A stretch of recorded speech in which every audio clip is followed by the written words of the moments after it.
everyone, welcome to Parcham classes. I am Bhumika Prajapati. So as you all know हमारी MCQ series चल रही है modern history में, एंड उस सीरीज़ में आज हम 3 इंपॉर्टेंट टॉपिक्स पर क्वेश्चन डिस्कस करेंगे जो आपके एग्जाम पॉइंट ऑफ व्यू से काफ़ी ज़्यादा इंपॉर्टेंट है। टॉपिक्स क्या है? Government of India act 1909, government of India act 1919 and home rule league. तो आज की सेशन में आपको इन तीनों ही टॉपिक्स से क्वेश्चन मिलने वाले, जिसे हम आज के लेक्चर में डिस्कस करेंगे। So without wasting any time आज का सेशन हम लोग स्टार्ट करते हैं। सो देखिए, हमारा फर्स्ट क्वेश्चन है, which of the following act provided for communal representation in British India? निम्नलिखित में से कौन सा अधिनियम ब्रिटिश भारत में सांप्रदायिक प्रतिनिधित्व के लिए प्रदान करता है? तो वो कौन सा एक्ट था जिसमें पहली बार कम्युनल रिप्रेजेंटेशन वॉज प्रोवाइडेड, या पहली बार सेपरेट इलेक्टोरेट की जो है बात की गई थी? तो वो था मॉर्ले मिंटो रिफॉर्म 1909। तो इसका करेक्ट आंसर हो जाएगा ऑप्शन 1। ठीक है, तो इसका करेक्ट आंसर क्या हो गया? ऑप्शन 1, मॉर्ले मिंटो रिफॉर्म, जिसमें पहली बार कम्युनल रिप्रेजेंटेशन, सांप्रदायिक प्रतिनिधित्व जो है was provided in this act. ठीक है, next question, question number 2, Morley Minto reform empowered the viceroy to nominate one Indian member to his executive council, was the first Indian to join viceroy's executive council. तो देखिए, Morley Minto reform ने viceroy को अपनी कार्यकारी परिषद, that is executive council में एक भारतीय सदस्य को नामित करने का अधिकार दिया। वाइसरॉय की कार्यकारी परिषद में शामिल होने वाले पहले भारतीय कौन थे? सो देखो, क्या होता था, वाइसरॉय होता था इंडिया में एक, ठीक है, इस वाइसरॉय की अपनी एक एग्जीक्यूटिव काउंसिल होती थी। ठीक है, इस एग्जीक्यूटिव काउंसिल में 6 मेंबर्स हुआ करते थे। पहली बार वाइसरॉय को ये पावर मिला कि वो ये जो उसकी एग्जीक्यूटिव काउंसिल में जो 6 मेंबर्स हैं, उसमें से वो एक मेंबर को, एक इंडियन मेंबर को नॉमिनेट कर सकता है। ठीक है, so was the first Indian member जिसे वाइसरॉय ने नॉमिनेट करा था अपनी एग्जीक्यूटिव काउंसिल में आने के लिए। तो वो पहले इंडियन मेंबर कौन थे, यहाँ पर ये पूछा गया है। तो इसका करेक्ट आंसर है ऑप्शन 4, सत्येंद्र प्रसाद सिन्हा। ठीक है, ये वो पहले इंडियन मेंबर थे जो कि वाइसरॉय की एग्जीक्यूटिव काउंसिल में मेंबर बने थे। और इनको कौन सा पोर्टफोलियो दिया गया था संभालने के लिए? तो इनको लॉ पोर्टफोलियो दिया गया था संभालने के लिए। ठीक है, इसके अलावा अगर हम दूसरे ऑप्शन देखें तो सच्चिदानंद सिन्हा, ठीक है, ये कौन थे? तो हमारी जो कॉन्स्टिट्यूएंट असेंबली बनी थी उसके इंटरिम, ठीक है, क्या थे? उसके इंटरिम प्रेसिडेंट बने थे, या जिनको नॉमिनेट किया गया था छोटे से समय के लिए प्रेसिडेंट बनने के लिए। ठीक है, उसके बाद डॉक्टर राजेंद्र प्रसाद, ठीक है, ये कौन थे? तो इनको इलेक्ट करके, ठीक है, इनको इलेक्ट करके प्रेसिडेंट बनाया गया था हमारी कॉन्स्टिट्यूएंट असेंबली का। ठीक है, BR अम्बेडकर को हम जानते ही है। ठीक है, ये क्या थे? ये ड्राफ्टिंग कमेटी के क्या थे? चेयरमैन थे। तो इतनी चीज़ें आप लोग इस क्वेश्चन से याद रखना। तो इसका करेक्ट आंसर क्या हो जाएगा? ऑप्शन 4, सत्येंद्र प्रसाद सिन्हा या फिर SP सिन्हा। तो यहाँ पर आपको यही एडिशनल इन्फॉर्मेशन देखने को मिल जाएगी कि सत्येंद्र प्रसाद सिन्हा पहले इंडियन थे जिन्होंने वाइसरॉय की एग्जीक्यूटिव काउंसिल को ज्वाइन करा था। और कौन सा पोर्टफोलियो इनको दिया गया था? तो लॉ, ठीक है, इनको सेक्शन ऑफ लॉ दिया गया था संभालने के लिए। इसके अलावा और भी अलग अलग पोर्टफोलियोज थे, जैसे कि रेवेन्यू था, मिलिट्री था, लॉ जिसमें SP सिन्हा को दिया गया था, देन फाइनेंस था, होम था। ठीक है, तो अलग अलग पोर्टफोलियो थे जिसमें से the section of law was given to SP Sinha या सत्येंद्र प्रसाद सिन्हा। ठीक है, so SP Sinha was introduce as the first Indian member. इसके बाद सच्चिदानंद सिन्हा के बारे में बता दूँ, पहले प्रेसिडेंट थे जिनको नॉमिनेट किया गया था इंडियन कॉन्स्टिट्यूएंट असेंबली के लिए। ठीक है, where he was selected as the interim president for the first meeting जो कि कॉन्स्टिट्यूएंट असेंबली की हुई थी। BR अम्बेडकर हम सभी जानते हैं कि चेयरमैन थे ड्राफ्टिंग कमेटी के, और राजेंद्र प्रसाद जो है उसी कॉन्स्टिट्यूएंट असेंबली के जो परमानेंट चेयरमैन बनाए गए थे। इनको करेक्ट एक प्रोसीजर से क्या किया गया था? इलेक्ट किया गया था। एक्चुअली तो पॉइंट इज कि जब कॉन्स्टिट्यूएंट असेंबली फॉर्म हुई थी, ठीक है, तो उस समय क्या था कि उन लोगों को कोई चाहिए था कि उस असेंबली को प्रिसाइड कर सके। तो उन्होंने एक पुराना प्रोसीजर होता था कि जो भी असेंबली है उसमें जो सबसे ज़्यादा एल्डेस्ट पर्सन होंगे, जो सबसे ज़्यादा एजेड होंगे, हम उनको क्या करते? आउट ऑफ रिस्पेक्ट उन्हीं को क्या बना देते? प्रेसिडेंट बना देते।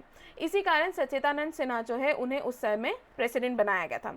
फिर बाद में प्रॉपर एक प्रोसीजर फॉलो करके इलेक्शन करवा के डॉक्टर राजेंद्र प्रसाद जो है वो परमानेंट प्रेसिडेंट बने थे कॉन्स्टिट्यूएंट असेंबली की सेकेंड मीटिंग में आपको जो वो देखने को मिलते हैं। ठीक है, तो इतनी चीज़ें याद रखना है इस क्वेश्चन से।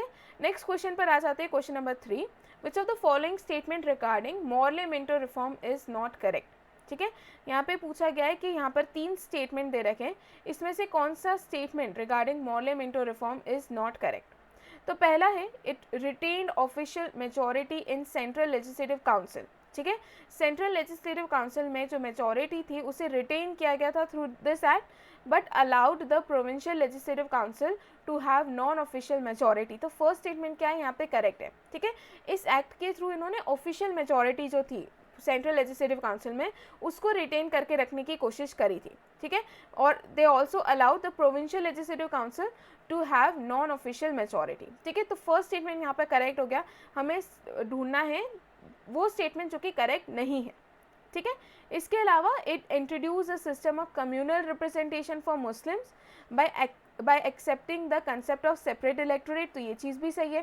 पहली बार कम्युनल रिप्रेजेंटेशन जो है वॉज प्रोवाइडेड कौन से एक्ट में, इन मॉले मिंटो रिफॉर्म, अभी स्टार्टिंग में ही बता दी, तो ये वाला स्टेटमेंट भी करेक्ट है। इसके बाद ऑप्शन 4 जो है ऑटोमेटिकली हो जाता है कि ऑप्शन 4 तो इसका होगा नहीं, बिकॉज इसमें पूछे कि कौन सा करेक्ट नहीं है, तो 2 तो हमको करेक्ट दिख ही गए, बचता है ऑप्शन 3, तो यही क्या हो जाएगा इसका करेक्ट आंसर। तो इसमें क्या कहा गया है कि it granted a franchise to a limited number of people on the basis of property, tax और एजुकेशन, ठीक है। इसने संपत्ति, कर या शिक्षा के आधार पर सीमित संख्या के लोगों को मताधिकार जो है वो क्या किया था, प्रदान किया था। तो ये स्टेटमेंट जो है क्या है, गलत है, ठीक है। ऐसा कुछ नहीं हुआ था मॉले मिंटो रिफॉर्म में। तो देखिए पहली चीज़ आप यहाँ पर क्वेश्चन समझ गए, क्वेश्चन का आंसर हमको मिल गया जो कि क्या है ऑप्शन 3। दूसरी चीज़ आप लोग यहाँ पे ये देख लीजिए कि सेपरेट इलेक्टोरेट दूसरी बार आ गया, तो मेरा फ़र्ज़ बनता है कि मैं आप लोगों को बताऊं कि आखिर सेपरेट इलेक्टोरेट मतलब होता क्या है। सो फॉर एग्जांपल मान लो कि कोई भी एरिया है, कोई रीजन है, ठीक है, ये मान लो कोई पर्टिकुलर एरिया है, ठीक है, यहाँ पे 10 लोग रहते हैं। जस्ट एन एग्जांपल, मान लो कि ये कोई एरिया है, यहाँ पर 10 लोग रहते हैं। अब इन 10 लोगों में से 8 जो है मुस्लिम है, ठीक है, एक क्रिश्चियन है और एक क्या है, हिंदू है। तो ये क्या हो गया, ये एरिया क्या हो गया, मुस्लिम मेजॉरिटी एरिया हो गया। तो ये लोग क्या कह रहे थे कि जो मुस्लिम मेजॉरिटी एरिया है वहाँ पर लोगों को, मुस्लिम्स को सेपरेट इलेक्टोरेट दिया जाएगा। सेपरेट इलेक्टोरेट से मतलब ये है कि इस रीजन में, ठीक है, जो बंदा खड़ा होगा इलेक्शन के लिए वो मुस्लिम होगा, ठीक है, फिक्स है। बिकॉज यहाँ पे मुस्लिम मेजॉरिटी में है तो इस रीजन से जो बंदा खड़ा होगा इलेक्शन के लिए वो मुस्लिम होगा। और इनको जो वोट्स मिलेंगे ना, ये वोट भी सिर्फ ये 8 ही लोग इनको वोट कर सकते हैं। ये जो बचे हुए 2 है ना, एक जो क्रिश्चियन है एक जो हिंदू है, इन लोगों के पास वोटिंग पावर भी नहीं है या अपना रिप्रेजेंटेटिव चुनने का भी पावर नहीं था, ठीक है। तो ये होता है सेपरेट इलेक्टोरेट में। तो इस सेपरेट इलेक्टोरेट को कौन से एक्ट से या कौन से रिफॉर्म में इंट्रोड्यूस किया गया था, तो वो था मॉले मिंटो रिफॉर्म जो कि आया था 1909 में, ठीक है। तो इतनी चीज़ें आप लोग याद रखिएगा। नेक्स्ट क्वेश्चन की ओर बढ़ते हैं, question number 4। Consider the following statement regarding the Indian council act 1909 that is Morley Minto reform, ठीक है। पहला स्टेटमेंट यहाँ पे ये कहा गया है, the act empowered the members of legislative council to ask supplementary questions and to move resolutions on budget. देखिए पहली चीज़ याद रखना कि मॉले मिंटो रिफॉर्म के पहले तक लोगों के पास लेजिस्लेटिव काउंसिल में किसी भी तरीके का कोई सप्लीमेंट्री क्वेश्चन पूछने का पावर नहीं था या कोई हक नहीं था, ना ही वो लोग बजट पर रेजोल्यूशन जो है मूव कर सकते थे। बट 1909 का जो मॉले मिंटो रिफॉर्म आया उसमें मेंबर्स को ये पावर दे दिया गया था कि आप लोग सप्लीमेंट्री क्वेश्चंस पूछ सकते हो, ठीक है, प्लस आप लोग रेजोल्यूशंस भी क्या कर सकते हो, पास कर सकते हो बजट के लिए। तो फर्स्ट स्टेटमेंट क्या है, करेक्ट है। तो यहाँ पर हम लोग 2-3 चीज़ें ऑलरेडी मॉले मिंटो रिफॉर्म के बारे में सीख चुके हैं, ठीक है। दूसरी चीज़ यहाँ पे याद रखना कि इस रिफॉर्म में सप्लीमेंट्री क्वेश्चंस एंड रेजोल्यूशंस जो है मूव करने का पावर दिया गया था ऑन बजट, ठीक है, कौन से एक्ट के थ्रू, 1909। तो फर्स्ट स्टेटमेंट क्या हो गया यहाँ पर, करेक्ट हो गया। दूसरा स्टेटमेंट यहाँ पे कहा गया है, the act legalise communalism by giving a separate electorate to Muslims. ये चीज़ सही है। अभी हमने पढ़ा कि यहाँ पर कम्युनल रिप्रेजेंटेशन जो है प्रोवाइड किया गया था, कैसे, मुस्लिम्स को सेपरेट इलेक्टोरेट देकर, ठीक है। तो सेकंड स्टेटमेंट भी क्या है, सही है। एक बार हिंदी में हम लोग पढ़ लेते हैं। भारतीय परिषद अधिनियम 1909 के संबंध में निम्नलिखित कथनों पर विचार कीजिए, ठीक है। इस अधिनियम ने विधान परिषद के सदस्यों को पूरक प्रश्न दैट इज सप्लीमेंट्री क्वेश्चंस पूछने और बजट पर प्रस्ताव पेश करने का अधिकार दिया था। तो फर्स्ट स्टेटमेंट क्या है, करेक्ट है। नेक्स्ट स्टेटमेंट, इस अधिनियम ने मुस्लिम्स को अलग निर्वाचक मंडल देकर सांप्रदायिकता को वैध कर दिया था। तो ये वाला स्टेटमेंट भी क्या है, सही है। क्वेश्चन ये पूछा गया है कि नीचे दिए गए कुट का प्रयोग कर सही उत्तर चुनना है। तो यहाँ पर क्या है, दोनों ही स्टेटमेंट सही है। तो option 3 that is both 1 and 2 इसका क्या हो जाएगा, करेक्ट आंसर हो जाएगा। Next question, question number 5, which one of the following act is called Montague Kingsford reform? ठीक है, इनमें से कौन सा एक्ट, जैसे कि 1909 वाले को मॉरले मिंटो रिफॉर्म कहा जाता है। सिमिलरली जो एक्ट 1919 में आया था, the government of India act 1919 में जो आया था, उसे मोंटेगो किंग्सफोर्ड रिफॉर्म कहा जाता है। ठीक है, तो इसका करेक्ट आंसर हो जाएगा option 2, that is government of India act 1919। Next question, okay, यहाँ पर आपको गवर्नमेंट ऑफ इंडिया एक्ट 1919, जिसे मोंटेगो किंग्सफोर्ड रिफॉर्म भी कहा जाता है, उससे रिलेटेड कुछ इंपॉर्टेंट चीज़ें देखने को मिल जाएगी। ठीक है, पहली चीज़ आप लोग ये याद रखना कि ये जो लिखा हुआ होता है ना मोंटेगो किंग्सफोर्ड रिफॉर्म, इसमें जो फर्स्ट पर्सन है, जो मोंटेगो है, वो हमेशा सेक्रेटरी होगा। ठीक है, सेक्रेटरी ऑफ स्टेट होगा। उसके बाद जो सेकेंड नाम होता है वो हमेशा वाइसरॉय होता है। ठीक है, तो ये चीज़ जैसे कि मॉरले मिंटो रिफॉर्म, तो मॉरले मिंटो रिफॉर्म में मॉरले कौन है, सेक्रेटरी ऑफ स्टेट है, मिंटो कौन है, वाइसरॉय ऑफ इंडिया है। ठीक है, तो ये दो लोग क्या कहते थे, रिकमेंडेशंस देते थे, रिपोर्ट बनाते थे, और इसलिए जो एक्ट आए थे वो इनके नाम से जो है आगे पेश किए गए थे। ठीक है, इम्पॉर्टेंट फीचर्स की बात करूँ अगर मैं गवर्नमेंट ऑफ इंडिया एक्ट 1919 की, तो सबसे इम्पॉर्टेंट फीचर ये है कि इस एक्ट के थ्रू डायरकी जो है उसे इंट्रोड्यूस किया गया था प्रोविंशियल लेवल पर। ठीक है, हमेशा एक कंफ्यूजिंग क्वेश्चन बनता है।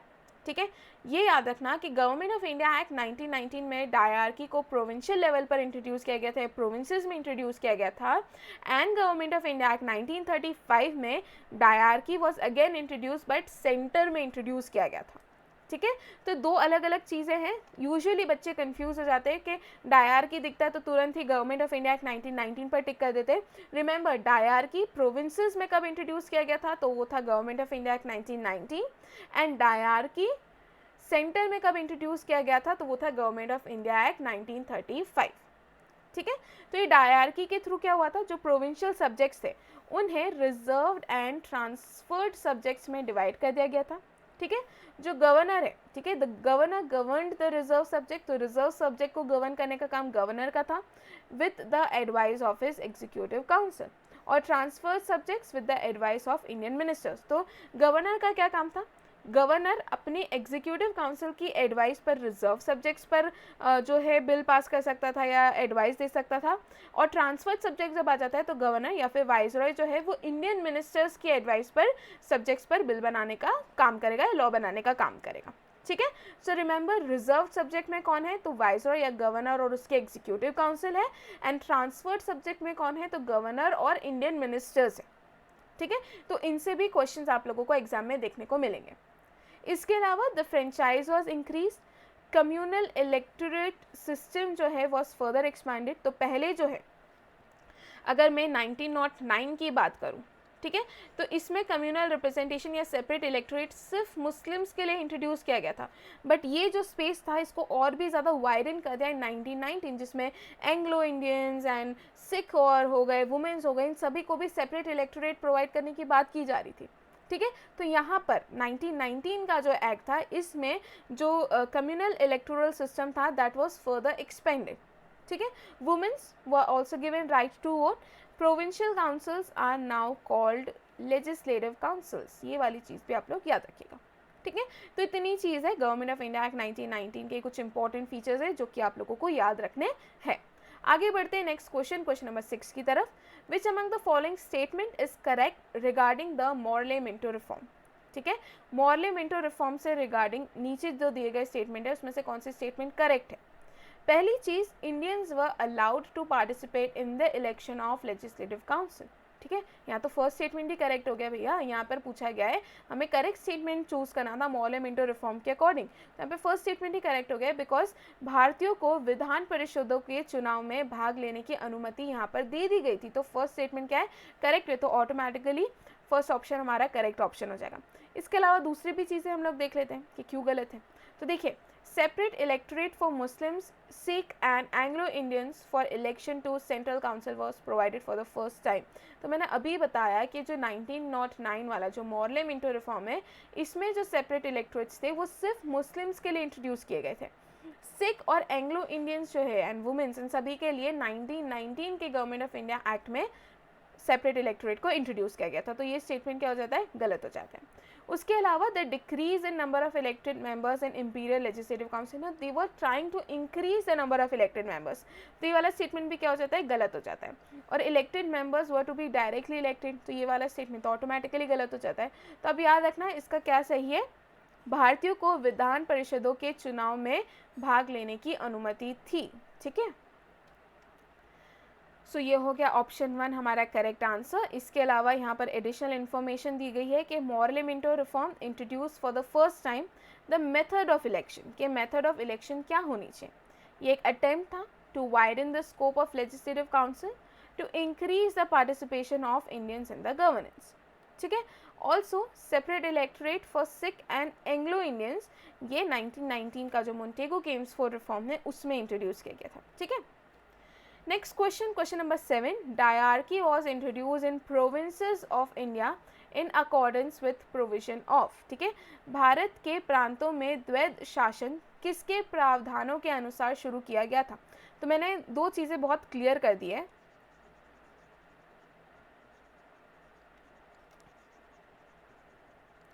प्रोविंसेस में डायरकी इंट्रोड्यूस की गई थी गवर्नमेंट ऑफ इंडिया एक्ट 1919 के थ्रू। ठीक है, जिसे हम मोंटेगू केम्स फॉर रिफॉर्म भी कहते हैं, तो इसका करेक्ट आंसर ऑप्शन 3 हो जाएगा। उसके अलावा ये डायरकी को सेंटर लेवल पर इंट्रोड्यूस किया गया था गवर्नमेंट ऑफ इंडिया एक्ट 1935 में।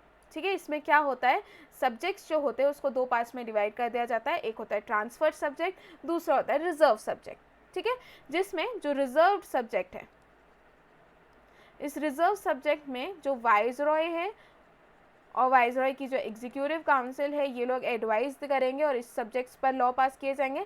और जो ट्रांसफर सब्जेक्ट है उसमें वाइसरॉय और इंडियन मिनिस्टर्स जो है मिलकर लॉ पास करेंगे, उस सब्जेक्ट पर जो भी बिल बनाना है वो काम करेंगे। क्लियर, तो करेक्ट आंसर क्या हो गया इस क्वेश्चन का पूछा है, तो डायरकी प्रोविंशियल लेवल पर, मोंटेगू केम्स फॉर रिफॉर्म। ठीक है, तो ऑप्शन 3 इसका करेक्ट आंसर है। Next question, question number 8, which of the following act introduce the bicameral legislature at the central level in India। ठीक है, निम्नलिखित में से किस अधिनियम ने भारत में केंद्रीय स्तर पर द्विसदनीय विधानमंडल की शुरुआत की है, तो वो है the government of India act 1919। तो डायरकी प्रोविंशियल लेवल पर, बाइकैमरल लेजिस्लेचर सेंट्रल लेवल पर, is government of India act 1919। ठीक है, next question, question number 9, which among the following is an important fact in the history of Indian freedom struggle that nullified the effects of Morley Minto reforms in the country। निम्नलिखित में से कौन सा भारतीय स्वतंत्रता संग्राम के इतिहास में एक महत्वपूर्ण समझौता है, एक महत्वपूर्ण पैक्ट है जिसने देश में मॉर्ले मिंटो सुधारों के प्रभाव को समाप्त ही कर दिया था, तो वो था लखनऊ पैक्ट।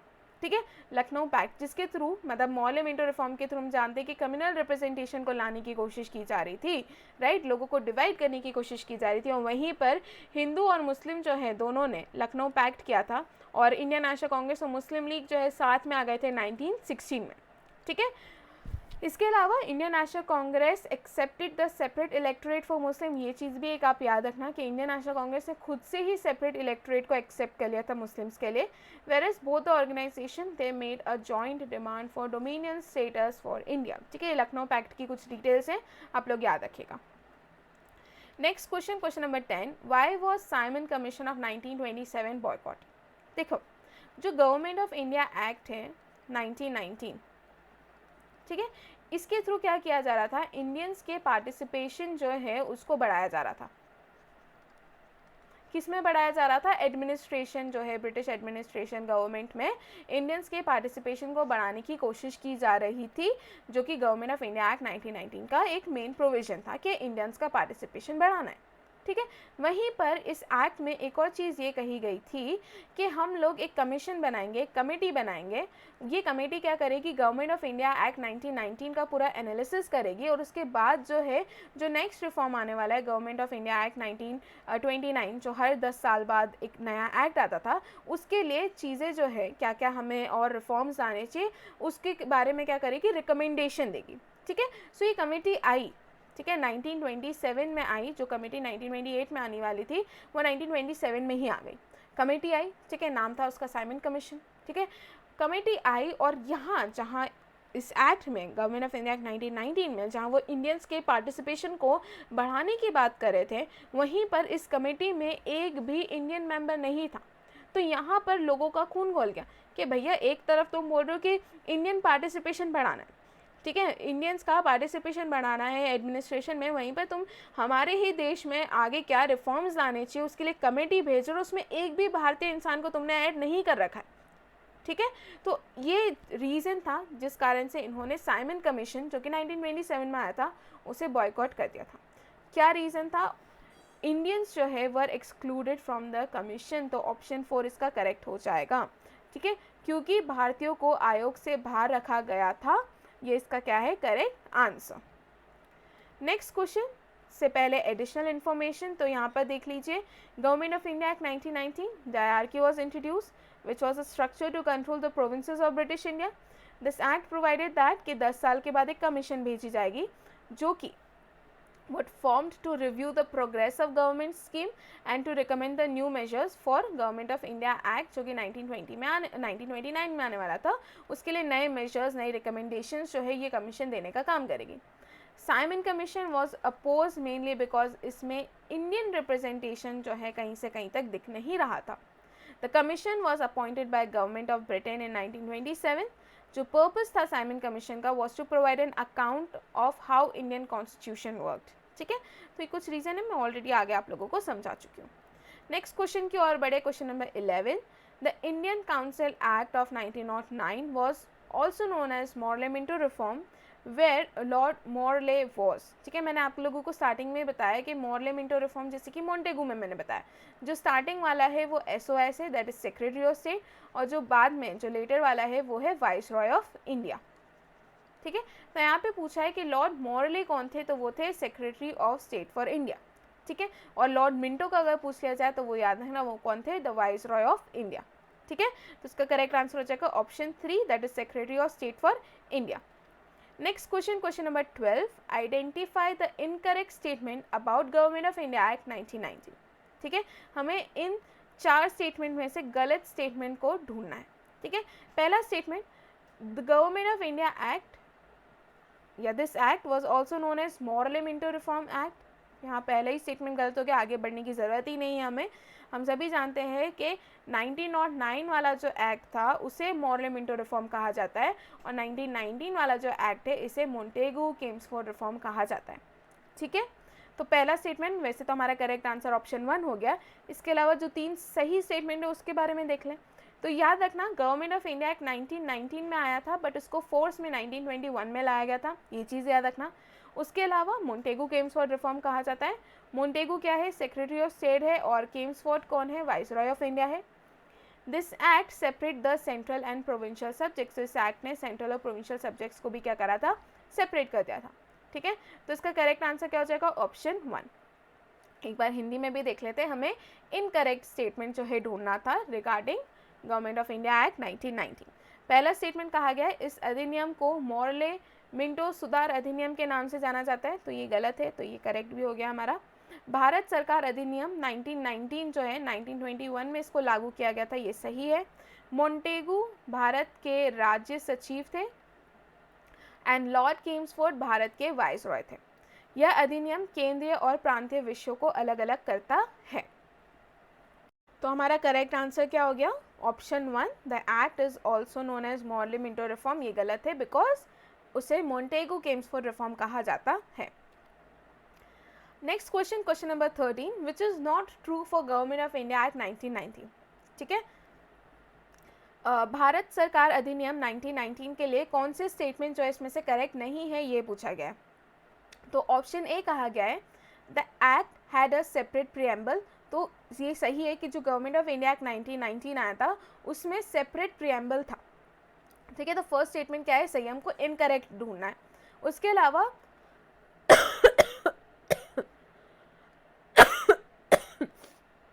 सॉरी उसके अलावा the act has made the central legislature liable.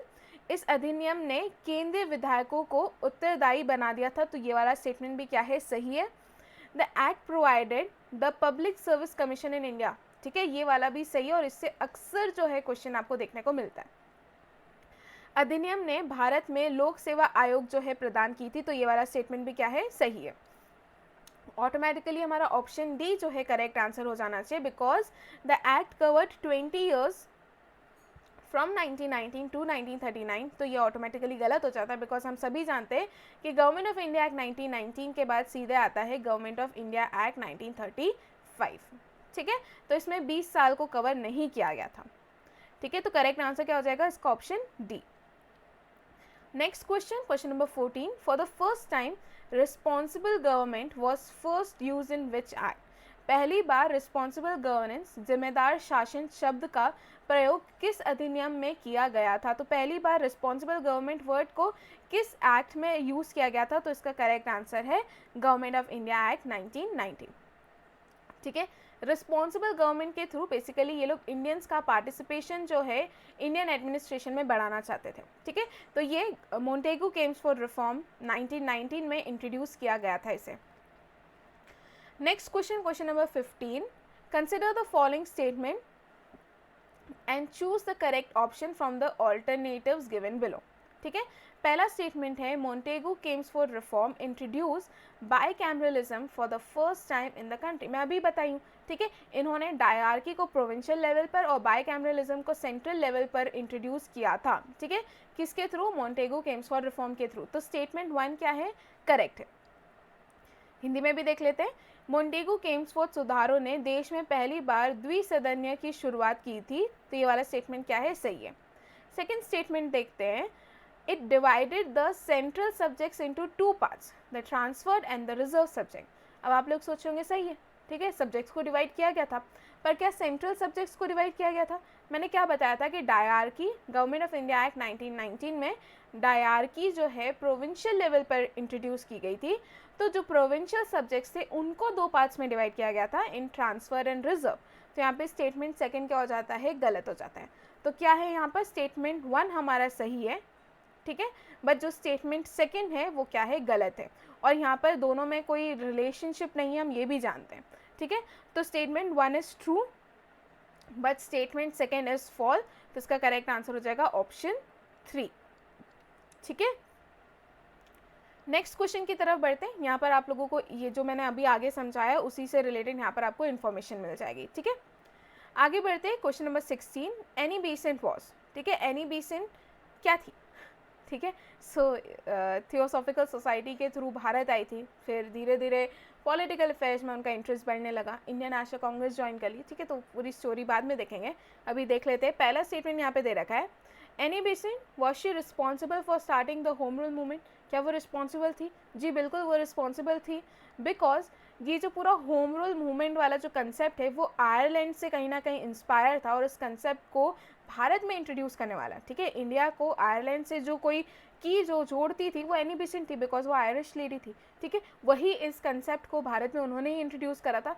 तो Annie Besant was responsible for starting the home rule movement, ठीक है। उसके अलावा Annie Besant was she the founder of theosophical society. क्या वो थियोसॉफिकल सोसाइटी की फाउंडर थी, वो फाउंडर नहीं थी, ठीक है। तो ये स्टेटमेंट क्या हो जाता है, गलत हो जाता है। यहीं पर आप लोगों के लिए आ जाता है एक हमारा क्वेश्चन आज का, जिसका आंसर आप लोगों को कमेंट सेक्शन में लिखना है। क्वेश्चन ये है कि थियोसॉफिकल सोसाइटी के फाउंडर कौन थे, ठीक है। थियोसॉफिकल सोसाइटी के फाउंडर्स के नाम आपको लिखने हैं कमेंट सेक्शन में। उसके अलावा एनी बेसेंट बता चुकी हूँ, 1893 में जो है भारत आई थी, ठीक है। उसके अलावा she was once the president of Indian national Congress, हाँ वो प्रेसिडेंट थी एक बार इंडियन नेशनल कांग्रेस की। तो थर्ड स्टेटमेंट भी क्या हो जाता है, करेक्ट हो जाता है, ठीक है। तो एक बार हिंदी में देख लेते हैं। होम रूल आंदोलन शुरू करने के लिए जिम्मेदार थी एनी बेसेंट, तो वो थियोसॉफिकल सोसाइटी की संस्थापक थी, तो वो थियोसॉफिकल सोसाइटी की फाउंडर नहीं थी। वह एक बार भारतीय राष्ट्रीय कांग्रेस की अध्यक्ष बन चुकी है, she is the first women जो कि प्रेसिडेंट बनी थी इंडियन नेशनल कांग्रेस की, एंड फर्स्ट इंडियन वुमेन जो थी वो थी सरोजिनी नायडू। तो ये चीज़ भी याद रखना। तो यहाँ पर हमको दिख रहा है कि फर्स्ट और थर्ड सही है, तो ऑप्शन सी इसका क्या हो जाएगा, करेक्ट आंसर, ठीक है। तो इसका करेक्ट आंसर क्या हो जाएगा, option C. Next question, question number 17, with reference to Government of India Act 1919, consider the following statement. ठीक है, पहला दे रखा है डायरकी वॉज इंट्रोड्यूस, हमें पता है dyarchy was introduce by government through government of India act 1990. तो there were two classes of administrators and executive councillors and ministers. तो ये वाली चीज़ भी क्या है, सही है, बिकॉज डायरकी को इंट्रोड्यूस किया गया था और दो क्लासेस थी एडमिनिस्ट्रेटर्स की, एक एग्जीक्यूटिव काउंसलर्स हुआ करते थे और दूसरे मिनिस्टर्स थे. ठीक है, उसके अलावा governor was the executive head of province. Governor जो है वो प्रोविंस के एग्जीक्यूटिव हेड बन गए थे. मैंने बताया था कि सब्जेक्ट्स को भी जो डिवाइड किया गया था, ठीक है, तो उसमें गवर्नर काफ़ी ज़्यादा इंपॉर्टेंट रोल प्ले करा था, ट्रांसफर सब्जेक्ट में भी और रिजर्व सब्जेक्ट में भी. तो उनको बेसिकली एग्जीक्यूटिव हेड बना दिया गया था प्रोविंस का. तो ये स्टेटमेंट भी क्या है, सही है. Ministers were responsible to the people who elected them through the legislature. ठीक है, तो मंत्री जो है उन लोगों के प्रति जिम्मेदार थे जिन्होंने उन्हें माध्यम से चुना था विधानमंडल के लिए. ठीक है, इंग्लिश में बता देती हूँ कि जो मिनिस्टर्स थे वो रिस्पॉन्सिबल थे उन लोगों की तरफ जिन्होंने उनको इलेक्ट किया था थ्रू द लेजिस्लेचर. ठीक है, तो ये वाला स्टेटमेंट भी क्या है, सही है. तो तीनों स्टेटमेंट सही है, तो इसका करेक्ट आंसर हो जाना चाहिए ऑल ऑफ दी अबव. तो इसका करेक्ट आंसर होगा ऑप्शन 4. क्लियर, तो यहाँ पर ऑप्शन 4 है इसका करेक्ट आंसर. आगे बढ़ते क्वेश्चन नंबर 18 की तरफ. Seeds of discard were in which event during national movement and which eventually divided the country. ठीक है, तो ये जो सीड ऑफ डिस्कार्ड वाला है ये भारत के कौन से नेशनल मूवमेंट के दौरान, कौन से इवेंट के दौरान जो है ये आया था, जिसने बेसिकली इवेंचुअली जो है भारत को स्लोली डिवाइड करना शुरू कर दिया. तो ये चीज़ कब हुई, जब रिजर्वेशन ऑफ सीट्स या सेपरेट इलेक्टोरेट्स को इंट्रोड्यूस किया गया था मुस्लिम्स के लिए लेजिस्लेटिव असेंबली में. वहीं से जो है कहीं ना कहीं सीड्स ऑफ डिस्कार्ड देखने को मिलता है और इवेंचुअली जो है भारत में एक इसे ना जो सेपरेट इलेक्टोरेट वाला कंसेप्ट है ना, इसे कैंसर कहा जाता है भारत का. बिकॉज स्लोली जब ये सेपरेट इलेक्टोरेट वाली चीज़ लोगों के दिमाग में घुसी, वहीं से लोग ये समझने लगे कि मुस्लिम्स और इंडियंस के बीच में किसी भी तरीके की कोई तालमेल नहीं है, ना हारमनी हो सकती, ना ही वो किसी कॉमन चीज़ पर अग्री कर सकते, राइट. तो यहीं से स्लोली ये सेपरेट इलेक्टोरेट वाला जो कंसेप्ट है that eventually started dividing India. ठीक है, तो इसका करेक्ट आंसर क्या हो जाएगा, ऑप्शन ए. तो त्याग के बीच राष्ट्रीय आंदोलन के दौरान किस घटना में थे जिसने अंततः देश को विभाजित कर दिया. ठीक है, तो इसका करेक्ट आंसर है ऑप्शन ए. विधानसभाओं में मुसलमानों के लिए सीटों और अलग निर्वाचक मंडल का आरक्षण जो है इसका कारण. ठीक है, तो इसका आंसर हो जाएगा ऑप्शन ए. इसके अलावा यहाँ पर एडिशनल इन्फॉर्मेशन मिल जाएगी आपको, जैसे कि जो मिंटो मॉर्ले मिंटो रिफॉर्म जो है, it is known to envisage a separate electorate for Muslims and this had a long lasting impact on Indian polity. ठीक है, this was for the first time जहाँ पर मुस्लिम कम्युनिटी जो है was recognized as a complete separate section of Indian nation. ठीक है, यहाँ पर क्या होता है कि इसके थ्रू इन्होंने क्या करा, इसके थ्रू वो लोग ये शो करने की कोशिश कर रहे थे कि जो मुस्लिम कम्युनिटी है वो भारत का पार्ट नहीं है. ठीक है, और यहीं से, ठीक है, this triggered a cancer in India called the Hindu Muslim disharmony. ठीक है, which later culminated in the partition of India and Pakistan. Separate constituencies were marked for Muslims and only Muslim community members were given the right to elect their representatives. ठीक है, vote भी सिर्फ वही लोग कर सकते थे. The principle of communal representation which was accepted under the Morley-Minto reform was retained and pushed forward further by Government of India Act 1990. ठीक है, आगे बढ़ते हैं नेक्स्ट क्वेश्चन की तरफ, that is question number 19. In December 1916 both Indian National Congress and Indian Muslim League held their session at. दिसंबर 1916 में भारतीय राष्ट्रीय कांग्रेस और इंडियन मुस्लिम लीग दोनों ने अपना अधिवेशन कहाँ पर आयोजित किया था. तो हम सभी जानते हैं 1916 वाला इंडियन नेशनल कांग्रेस का सेशन, दैट इज़ जहाँ पर लखनऊ पैक्ट हुआ था, काफ़ी ज़्यादा फेमस है. यहीं पर इंडियन नेशनल कांग्रेस और मुस्लिम लीग जो है दोनों ने हाथ मिला लिया था और डिसाइड कर लिया था कि हमें डोमिनियन स्टेटस की अब डिमांड करनी है. ठीक है, तो इसका करेक्ट आंसर क्या है, Lucknow, option C. Next question, यहाँ पर आप लोगों को इससे रिलेटेड जो एडिशनल इन्फॉर्मेशन है वो मिल जाएगी. नेक्स्ट क्वेश्चन की बात करें, the Lucknow session of Indian national Congress that took place in 1916 was presided over by. अब यहाँ पे पूछा है कि जो लखनऊ सेशन था, ठीक है, इंडियन नेशनल कांग्रेस का जो 1916 में हुआ था, जहाँ पर मुस्लिम लीग और इंडियन नेशनल कांग्रेस दोनों साथ में आ चुके थे, उससे पूछा है कि उसके अध्यक्ष कौन थे. ठीक है, उसको प्रिसाइड किसने करा था. तो इसका करेक्ट आंसर है AC मंजुमदार. ठीक है, ऑप्शन डी.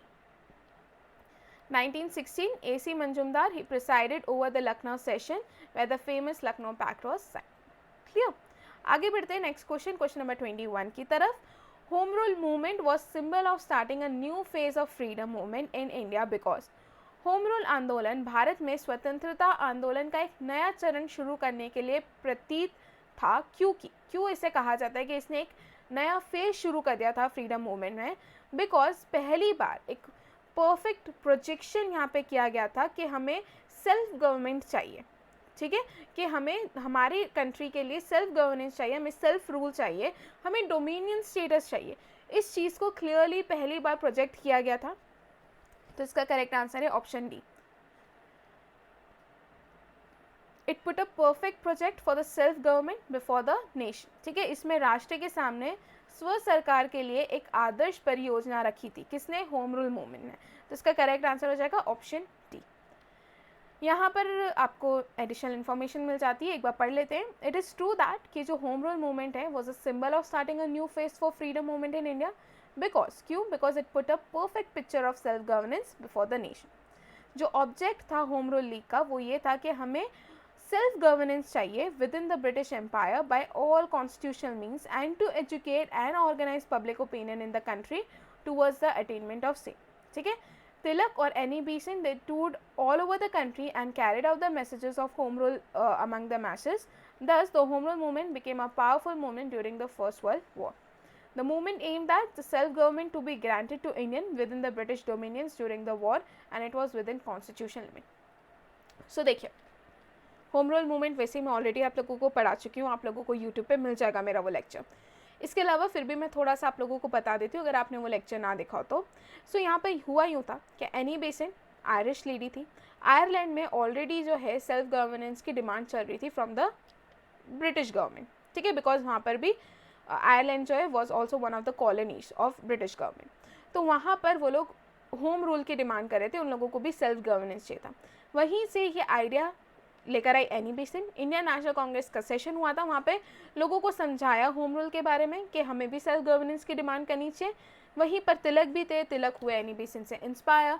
दोनों ने डिसाइड करा कि वो लोग होम रूल मूवमेंट स्टार्ट करेंगे और इसी तरीके से होम रूल मूवमेंट को शुरू किया गया था. तिलक जो है वो सिर्फ महाराष्ट्र वाले रीजन में होम रूल मूवमेंट चला रहे थे, उसमें भी बॉम्बे वॉज एक्सक्लूडेड. ठीक है, एनी बेसेंट पूरे इंडिया में जो है होम रूल मूवमेंट को कैरी करी थी. पॉइंट इज यहाँ पर कि ये होम रूल मूवमेंट में करते क्या थे.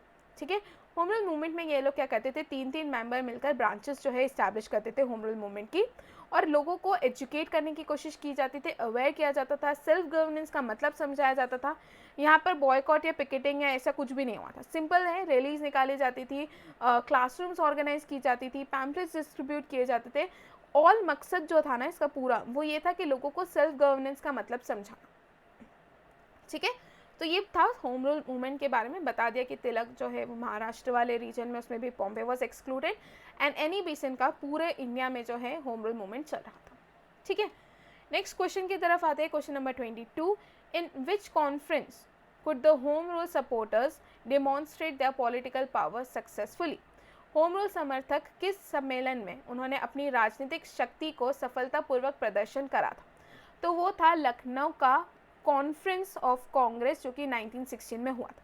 ठीक है, जो लखनऊ सेशन था कांग्रेस का जो कि 1916 में हुआ था, it presented the home rule league with the long awaited opportunity for demonstrating the strength. देखिए 1915 में एनी बेसेंट ने कह दिया था कि मैं आप लोगों को होम रूल का मतलब समझा चुकी हूँ. मैं अगर आप लोगों ने मतलब इंडियन नेशनल कांग्रेस के जितने भी लीडर्स थे उनसे ये कहा था कि मैं चाहती हूँ कि आप लोग इस होम रूल मूवमेंट में मेरा सपोर्ट करें. ठीक है, और अगर आप लोग कुछ जवाब नहीं देते या सपोर्ट नहीं करते तो वो सितंबर 1916 में क्या कर देंगी, अपना होम रूल मूवमेंट शुरू कर देंगे.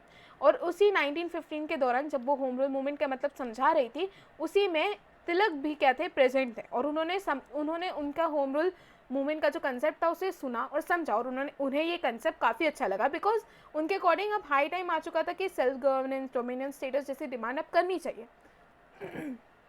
देयरफॉर तिलक ने इंडियन नेशनल कांग्रेस लीडर्स का वेट नहीं करा, उन्होंने अप्रैल 1916 में ही क्या कर लिया, होम रूल मूवमेंट शुरू कर दिया. ठीक है, तो याद रखना एनी बेसेंट ने सितंबर 1916 में अपना होम रूल मूवमेंट शुरू करा था और तिलक ने अप्रैल 1916 में करा था. वहीं दिसंबर 1916 में जब लखनऊ सेशन हुआ तो वहाँ पर वो लोग अपनी स्ट्रेंथ जो है डिमॉन्स्ट्रेट कर पाए कि किस तरीके से होम रूल मूवमेंट के थ्रू हम लोग सेल्फ गवर्नेंस की डिमांड कर सकते हैं, राइट। सो आई होप यहाँ तक क्लियर होगा एंड क्वेश्चन नंबर 22 का करेक्ट आंसर हो जाएगा option A. Next question number 23, the term home rule was adopted from which country. ठीक है, होम रूल शब्द किस देश से अपनाया गया था। तो मैं कब से आप लोगों को बता चुकी हूँ कि ये जो पूरा होम रूल मूवमेंट का कंसेप्ट ना सॉरी, ये जो पूरा होम रूल मूवमेंट का कंसेप्ट है इज इंस्पायर्ड फ्रॉम आयरलैंड। ठीक है, और जो की है आयरलैंड और इंडिया के बीच में वो थी एनी बेसिन, राइट। तो इसका करेक्ट आंसर हो जाएगा ऑप्शन 4। यहाँ पर एडिशनल इन्फॉर्मेशन मिल जाएगी। जो टर्म होम रूल है was adopted from Ireland. Home rule is the government of a colony, dependent country of कोई region by its own citizen. Indian home rule movement was a movement in British India on the lines of Irish home rule movement. ठीक है, Indian home rule movement leaders कौन थे? Any basin and बाल गंगाधर तिलक, right. बाल गंगाधर तिलक, he founded the first home rule league at Bombay Provincial Congress at Belgaum in 1916. Annie Besant founded the second league at Adyar, Madras in 1916. In 1921, all home rule league changed its name to Swarajya Sabha. ठीक है, तो ये वाला भी एक important point है, याद रखना कि 1921 में जो all India home rule league है उन्होंने अपना नाम चेंज करके स्वराज्य सभा कर लिया था, राइट। नेक्स्ट क्वेश्चन की तरफ बढ़ते, that is question number 24। What was the main objective of Home Rule League by बाल गंगाधर तिलक? ठीक है, बाल गंगाधर तिलक द्वारा होम रूल लीग का मुख्य उद्देश्य क्या था? तो उनका जो मेन ऑब्जेक्टिव था ना, वो उन्होंने सेल्फ गवर्नमेंट के साथ साथ उन्हें dominion status of for India भी चाहिए था। ठीक है, तो self government and dominion status for India ये दोनों ही उनके क्या थे? ऑब्जेक्टिव थे। तो इसका करेक्ट आंसर उस हिसाब से ऑप्शन 4 हो जाना चाहिए, that is both 1 and 2। Next question, यहाँ पर आपको एडिशनल इन्फॉर्मेशन मिल जाएगी। जैसे कि मैं छोटी मोटी चीज़ें ऑलरेडी बता चुकी हूँ कि तिलक जो है उन्होंने अप्रैल 1916 में अपना होम रूल लीग जो है लॉन्च कर दिया था और एनी बेसेंट ने सितंबर 1916 में। ठीक है, ऑब्जेक्टिव क्या था? सेल्फ गवर्नमेंट अचीव करना। ठीक है, and place Indian national Congress on par with national party. Aim क्या था होम रूल मूवमेंट का? Was attainment of home rule और dominion status for India under the British empire along the lines of other country, जैसे कि Canada और Australia में भी था। ठीक है, और आयरलैंड में भी चल रहा था। आयरलैंड में काफ़ी लंबे समय से चल रहा था, फाइनली 1920 में उन लोगों को जाके जो है होम रूल जो है उनका सक्सेसफुल हुआ था, उनका बिल पास हो गया था ब्रिटेन की पार्लियामेंट में। उसके अलावा Tilak had 6 branches headquartered in Delhi, including Maharashtra, Karnataka, Berar और सेंट्रल प्रोविंसेस। ठीक है, तो तिलक की सिर्फ 6 ब्रांचेस थी, वेरएज एनी बेसिन की 200 ब्रांचेस जो है काम कर रही थी, right. Tilak and Annie Besant, they worked in close cooperation between the leagues, both avoided merge. It was based on lines of Irish Home Rule League. ठीक है, it was successful in pressurizing the government to announce concessions in the form of August offer and Montego Games for reform. ठीक है, देखो home rule movement की बात यह है कि स्लोली ना होम रूल मूवमेंट फेड होने लगा। उसका रीज़न ये था, पहली चीज़ कि जो अगस्त ऑफर आया था, जो अगस्त डिक्लेरेशन था, उससे इंडियन जो मॉडरेट लीडर्स थे इंडियन नेशनल कांग्रेस के, वो लोग काफ़ी ज़्यादा सेटिस्फाई थे। ठीक है, तो उन लोगों को ज़रूरी नहीं लगा कि हमको आगे जो है होम रूल लीग या होम रूल मूवमेंट चालू रखना चाहिए। एंड उसके अलावा एनी बेसिन बेचारी समझाई जा रही, पहली चीज़ तो वो जेल में कैद थी। ठीक है, थोड़े समय बाद जेल से छूटी वो, और उसके बाद वो इंडियन नेशनल कांग्रेस के लीडर्स को समझाने की कोशिश कर रही है कि नहीं, हमें कंटिन्यू करना चाहिए ऑल दिस स्टफ। और वो मॉडरेट्स थे, उनको समझ में नहीं आ रहा था, वो लोग तो लाइक अगस्त ऑफर से सेटिस्फाई होकर बैठ गए थे। वहीं पर तिलक जो है वो लंदन चले गए थे। लंदन क्यों गए थे? बिकॉज वैलेंटाइन कैरोल जो है, उन्होंने उनकी बुक द इंडियन अनरेस्ट में the father of Indian unrest Tilak को कहा था। ठीक है, तो एक डिफेमेशन केस उन्होंने लगाया था वैलेंटाइन कैरोल के अगेंस्ट, और वो कहाँ गए थे? लंदन गए हुए थे उस केस के लिए। ठीक है, तो यहाँ पर जो दो बहुत इंपॉर्टेंट लीडर्स थे एनी बेसेंट और तिलक, वो सीन में से गायब हो जाते हैं और स्लोली होम रूल लीग जो है वो फेड होने लगती है, राइट। ये चीज़ मैं ऑलरेडी होम रूल लीग वाले लेक्चर में समझा चुकी हूँ और भी ज़्यादा डिटेल में। ठीक है, आगे बढ़ते हैं हम लोग नेक्स्ट क्वेश्चन की तरफ, that is question number 25। Consider the following statement about the home rule league. Tilak started home rule league in Maharashtra before Annie Besant. तो ये स्टेटमेंट सही है कि तिलक ने अप्रैल 1916 में अपना शुरू कर दिया था home rule league, and Annie Besant ने सितंबर 1916 में करा था। ठीक है, Tilak's home rule league was spread in more areas as compare to Annie Besant league. ठीक है, ये स्टेटमेंट क्या हो गया, गलत हो गया। मैंने क्या बताया कि तिलक की तो सिर्फ 6 ब्रांचेस काम करी थी और वो सिर्फ महाराष्ट्र वाले रीजन में काम कर रहे थे, वेयर इज एनी बेसिन की अराउंड 200 ब्रांचेस थी और वो पूरे इंडिया में काम कर रहे थे। ठीक है, तो यहाँ पे फर्स्ट स्टेटमेंट सही है, सेकंड स्टेटमेंट गलत है, तो इसका ऑप्शन हो जाएगा option 1, that is only 1 is correct answer. ठीक है, एक बार हिंदी में भी देख लेते हैं। होम रूल लीग के बारे में निम्नलिखित कथनों पर विचार करें। तिलक ने एनी बेसिन से पहले महाराष्ट्र में होम रूल लीग की शुरुआत कर ली थी, तो फर्स्ट स्टेटमेंट सही है। उसके अलावा एनी बेसिन की लीग की तुलना में तिलक होम रूल अधिक क्षेत्रों में फैला हुआ था, और नीचे दिए गए कुट का प्रयोग करके सही कथन हमें चुनना है, तो इसका करेक्ट आंसर है option 1। Next question, question number 26, which one of the following was not the feature of home rule movement in India. ठीक है, निम्नलिखित में से कौन भारत में होम रूल आंदोलन की विशेषता नहीं है। तो मैंने आप लोगों को स्टार्टिंग में बताया कि होम रूल मूवमेंट में बॉयकॉट और पिकेटिंग जैसी चीज़, बहिष्कार और धरना करना, ऐसी चीज़ें चल ही नहीं रही थी।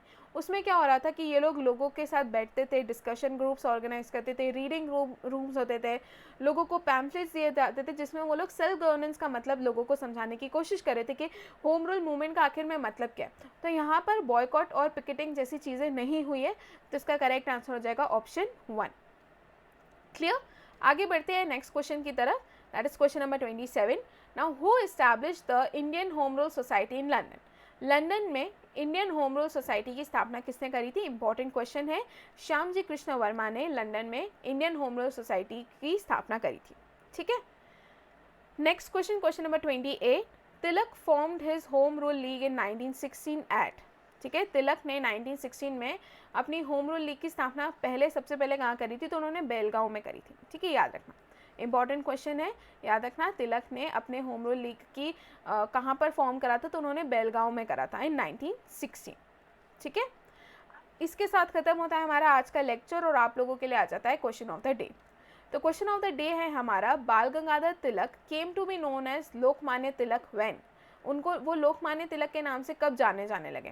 When he became a popular teacher, और when he started a popular newspaper, और the government accused him in Rand murder case, और when he started Shivaji and Ganpati festival. ठीक है, बाल गंगाधर तिलक को लोकमान्य तिलक के नाम से कब जाने लगा, जब वे एक लोकप्रिय शिक्षक बने तब, या उन्होंने एक लोकप्रिय समाचार पत्र की शुरुआत करी तब, या उन्होंने रैन मर्डर केस में सरकार ने उन पर लगाया आरोप, उस टाइम उनको लोकमान्य तिलक के नाम से जाने लगा। मतलब इन शॉर्ट पूछा गया है कि उनको लोकमान्य तिलक के नाम से कब से जाना जा रहा है। ठीक है, क्या रीज़न था कि उनको ये टाइटल दिया गया था।